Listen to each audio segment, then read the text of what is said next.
Hello everyone, welcome to my new blog. সকালের ব্রেকফাস্টটা সেরেই আজকে বেরিয়ে পড়েছিলাম। ভাই পড়তে গেছিলো, তাকে বাড়ি আনতে। আর বাড়ি আসতে আসতে চোখে পড়ে এই নার্সারিটা। দেখেছো, নার্সারিতে এসে কাজ করতে বসে পড়েছে। কত কাজের ছেলে। যাই হোক, সেখান থেকে আমার দুটো গাছ খুব পছন্দ হয়, দুটো বোগেনভেলিয়া, একটা সাদা আর একটা পিঙ্ক নিয়ে আমি চলে আসি বাড়ি। আর বাড়ি এসেই চলে গেছিলাম একবার বাগানে, দেখছি সেখানে আম পাড়া হচ্ছে। কে কে আম খাবে তাড়াতাড়ি চলে আসো।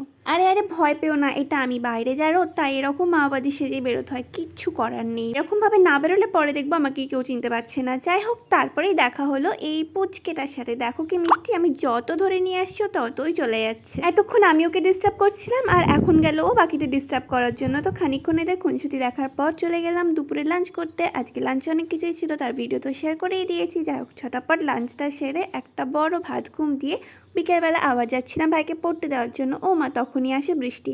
আমার কাছে রেনকোট ছিল না, তাই আমি দাঁড়িয়েছিলাম, আর ওর কাছে ছিল রেনকোট। তাই দেখো আমাকে দেখিয়ে দেখিয়ে বেশ বৃষ্টিটা এনজয় করছে। যাই হোক, বৃষ্টি তো আর থামলো না, আর পড়তে যাওয়া হলো না। প্রায় 1 ঘন্টা দাঁড়িয়ে থাকার পর বৃষ্টি কমলো আর আমরা আসি বাড়ি। তো আজকের মতো বাই, দেখা হচ্ছে নেক্সট ভিডিওতে, টাটা।